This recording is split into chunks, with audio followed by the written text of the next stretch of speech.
Assalamualaikum warahmatullahi wabarakatuh. Selamat pagi anak-anak semua.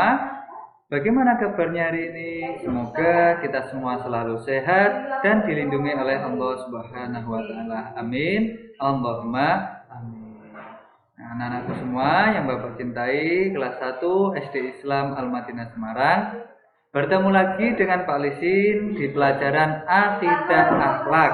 Nah, kali ini kita akan belajar pelajaran ke-11, yaitu kita akan belajar tentang bagaimana menghindari akhlak tercela. Yaitu yang akan kita pelajari, kita akan belajar menghindari berbicara kotor dan juga bohong. Sebelum kita melanjutkan pelajaran hari ini, mari kita awali dengan bacaan basmalah bersama-sama.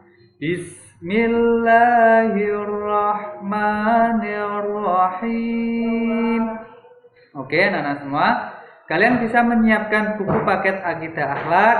Dibuka bukunya halaman 113. Nah, sambil disimak, sambil Bapak jelaskan ya. Nah, di sini di halaman 113 ada mutiara hikmah. Barang siapa yang beriman kepada Allah dan hari kiamat, hendaklah ia berkata baik atau lebih baik diam. Jadi di sini adalah hadis yang diriwayatkan oleh Bukhari dan juga Muslim dari Nabi Muhammad SAW, bahwa Nabi Muhammad bersabda, kalau kita mengaku sebagai orang yang beriman kepada Allah dan juga hari kiamat, maka kita harus selalu berkata yang baik. Apabila kita tidak bisa berkata yang baik, maka lebih baik kita diam. Oke, bisa dilanjutkan. Kita sebagai manusia tentu selalu berhubungan dengan manusia yang lain.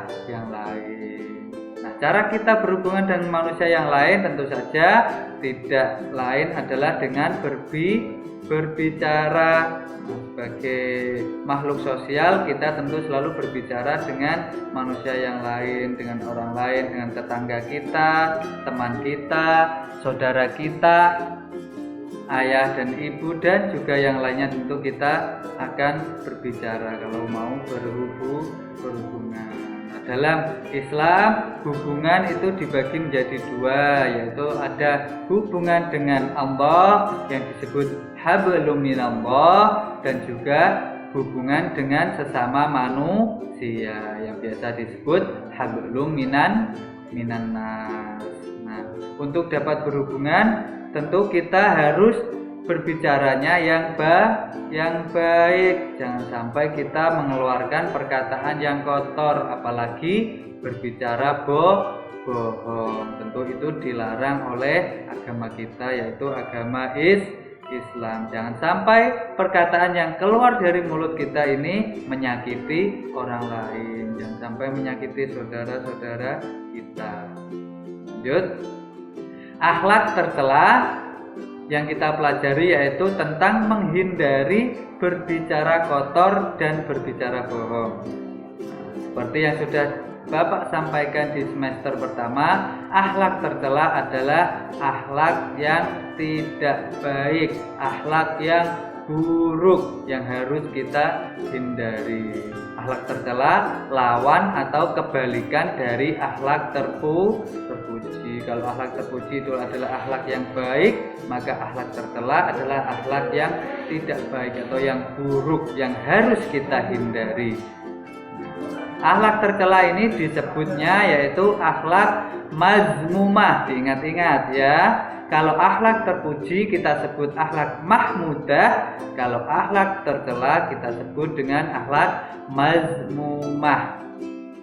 Ingat-ingat, jangan sampai lupa.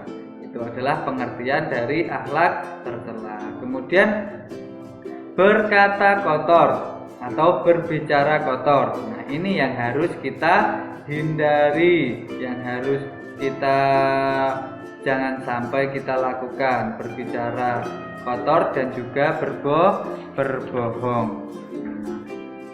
Salah satu cara orang berhubungan itu pasti tadi berbicara. Nah, Supaya kita hubungannya dengan orang baik, maka kita harus berbicaranya juga yang baik, harus sopan, lemah lembut, tidak boleh menyakiti hati orang lain, tidak boleh berbicara kotor, tidak boleh berbicara kasar, tidak boleh marah-marah, tidak boleh berbicara yang sembarangan, apalagi yang berbohong.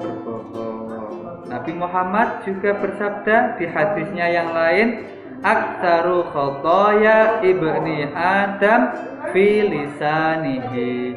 Jadi kebanyakan dosa manusia itu bersumber dari lidahnya, dari lisannya, dari perkataannya. Jadi kebanyakan dosa-dosa kita itu adalah awalnya dari perkataan kita, dari lisan kita, dari lidah kita. Maka kita harus bisa menjaga lisan kita, jangan sampai berbicara yang tidak baik, jangan sampai berbicara yang kotor, jangan sampai berbicara bohong, karena hal tersebut dapat menjerumuskan kita dalam dosa, terlebih lagi dapat menjerumuskan kita ke dalam neraka. Na'udzubillahi min dzalik. Nah, untuk penjelasan selanjutnya akan kita lanjutkan, kita sambung minggu depan. Untuk hari ini kita cukupkan. Nakhtatim bihamdallah. Alhamdulillahi rabbil alamin. Kurang lebihnya Bapak mohon maaf. Semoga bermanfaat. Tetap semangat menjalankan ibadah puasa. Wassalamualaikum warahmatullahi wabarakatuh.